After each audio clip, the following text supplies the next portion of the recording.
Ready? Yeah, I'm ready. Yeah, what up? It's 10 Toes Down, you know what it is, 10 Toes Down TV. I'm here with the homie, the big homie, Mel Kross. You know what I'm saying? You know what it is, man. We out here showing love, man. Showing some unification with the Bloods, with the Crips, with the Vice Lords, with the Kings. Everybody's here unifying. I just got a couple of questions for the homie. You know what I'm saying? How long you been banging? I've been banging since 1994, and the 94, and the 95. And the 94, 95, that's what's up. So since you've been home, right?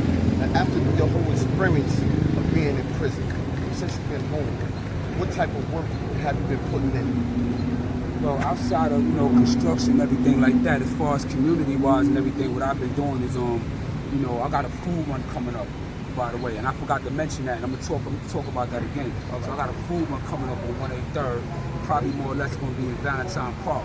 I wanted to do it on Morris because the schoolyard, they're about to put another school there, so the kids in the community ain't got another park, they ain't got a park in that whole neighborhood. So that's something that we got to figure out, you know what I'm saying? But I also work with Save Our Streets, SOS. Okay. And what that is implying is, going at high-risk youth and everything, try to educate them, try to help them out, you know what I'm saying? Take them out, do cookouts in the neighborhood, walk around the community, interact with them, and see if we could hear or resolve about any conflict, you know what I'm saying? As good as possible, as much as possible, right? All right, so that cookout, I would love to be a part of that. Thank you. We got to exchange some information. I'll definitely come through. Thank you. And whatever help that you need, whatever, you know what I'm saying, I'm there. So, have you seen any change in the set, like with the homies and all that? Have you seen any change with the mindset with the brothers today, opposed to when it first started in the middle?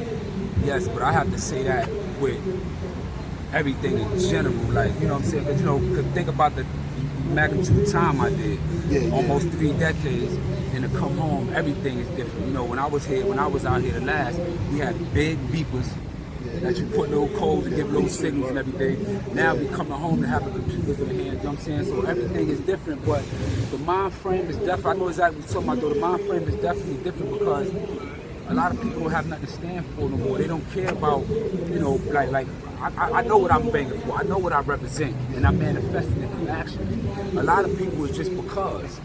And so they dead waiting, so, you know what I'm saying, they manifesting that energy. You know what I'm saying? A lot of people now, they don't give a fuck about nothing, whatever. You got Styles and all them, they doing a lot of good things in the community. But then when dudes be doing drive-bys and doing such and such, that be the type of music dudes be listening to when they be going. You know what I'm saying? So you think that music play a part in the whole culture as far as with murder and everything that's going on with the rap game? With the Absolutely. I'm gonna say this, right? Because movies like Scar, like, you know how Jay-Z said, Scarface the movie did more than Scarface the rapper did to me, right? You know what I mean? So movies, everything have influence. But I'm gonna say music as far as this gang culture, because think about it, we really started getting our numbers up like a 9-6, 9-7 when Pistol Pete case happened. Lord Tariq Peter Guns blew up and had that platinum single. And they was talking about to all my dogs. They was talking about blood shit, talking about blood and everything. Jay-Z talking about Jermaine Dupri talking about to all my dogs that's locked in the big. When you hit the bricks, new whips, money ain't a thing. Then you had DMX talking about get at me, dog, and then Dipset. Hell run and all, you know what I'm saying? So, that had a lot of influence because, children want to be a part of goods and good like us. I looked up to the drug dealer. I looked up to the dude that was getting money at all the women like that. I wanted to be like them and everything. And then we're dealing with this culture and everything, that's what it is now, you know what I'm saying? So yeah, it did change. We changed the whole way, the whole East Coast way of living is nowadays, man. So what you think is going to take for us to get it back, to restore some order back in our community? I mean, if they're going to still be blood, you can be blood, but we got to get some order. We got to get some organization. What you think is going to take for that? Well, people got to be willing to step up and get off their high horses. They high horses really down here, and really step up. Like, do what I'm doing, because I don't really care what people say, how people feel. I really don't give a fuck. I'm gonna do what I do regardless. But I'm conscious and I'm doing something positive, and this is what this is about. So if you're an OG, you're a big homie, or somebody of his influence, you know what I'm saying, you should want to steer people in the right direction. You know what I'm saying? Because everybody, when these little kids join the game, they join it because they're looking for it as a surrogate family. They want somebody, a big brother. They want some, you know what I'm saying? So they're willing to do anything, even kill. So if they got around a right big homie, you teach them the right thing, and each one teach too. Imagine when the 10th person start teaching. You know what I'm saying? So, you know, it's a progress. It's harder than what it sounds, but it's really simple if people, you know what I'm saying, cooperate. You know what I'm saying? Just like when we build a community, cooperative economics.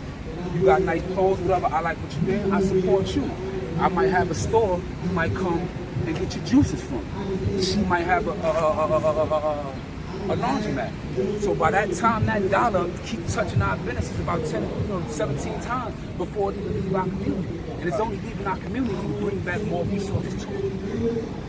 And everything else is being spread out amongst each other. So we making each other successful because we support each other. People got to get off the mind about, you know, say I Pop Smoke, for example, he came out and he always talk about Dior. Now you see everybody walking around Dior. Before Pop, dudes wasn't doing that. Do you think Dior did anything for his family? Not that they asked Pop to do anything or support or say anything. Why are we giving these people, the rich, all the money? They're already rich. And that's peace, man. Ain't even nothing else I can come with, man. You can leave your shit. You already know who this is already. You don't even need to be said. But Melco, what's your YouTube? Kross TV Network. You know, that's Kross with a K. You already know the slogan. Kross TV Network. Go and check them out. From 10 toes down. I'm telling you, the realest shit you can get. Talk about that and just basically enlighten the people on what it is that you're doing. Peace. Thanks for having me.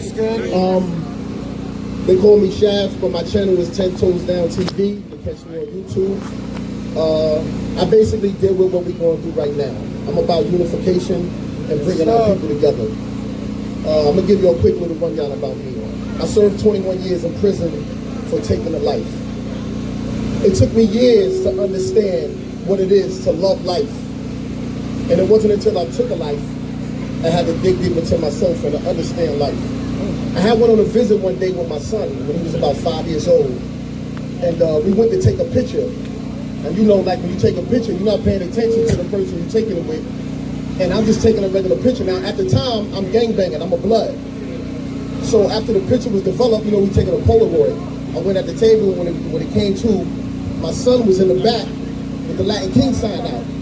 And I'm like, what the fuck? I said, yo, what is this? What's this right here? He said, I'm a Latin King.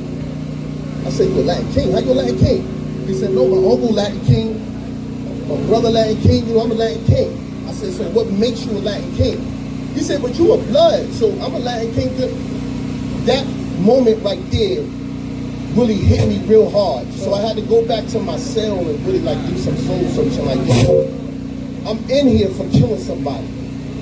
While in here, I'm still preying on my own people.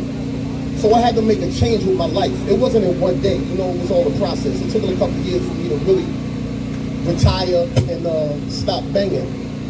And then when I wound up coming home, I got with my cousin Sarnetta, that's my cousin, and he used to always tell me like, yo, you gotta give a story, you gotta start a YouTube channel, you got a lot to offer, you know, a lot of brothers that did time, you know, you was there, you took a life, you owe your community.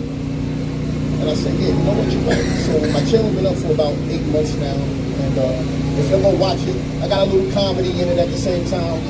And I'm just about unifying, man. It's a beautiful thing to see us all come together, to see the Lion Kings, the Bloods, the Crips, and everybody come together. But my thing is this, right? It's just like family reunions, picnics, and funerals. We all come together like this, right? And then when it's over, it's just over. We walk away, and that's it. You don't know him, she don't know him, you don't know him. So I advise all of y'all, at this moment, take this time that everybody exchange information, get everybody number, so y'all can talk, we can speak. This is how we keep that communication going. Why we gonna leave here and don't remember nothing? We're gonna remember what's being said up here, but nobody's keeping that contact. We gotta keep that communication. Keep them lines open, and that's what I push. And for those of you that's looking for a job, whatever field you wanna get in, you just go and check my channel. My number's up there. I give out jobs, whether it's maintenance, whether it's MTA, whatever it is. I got all the information. I'm the plug. I'm the plug out here. So if you need a job, I don't care if you got a felony or whatever it is. I'm gonna get you in the door.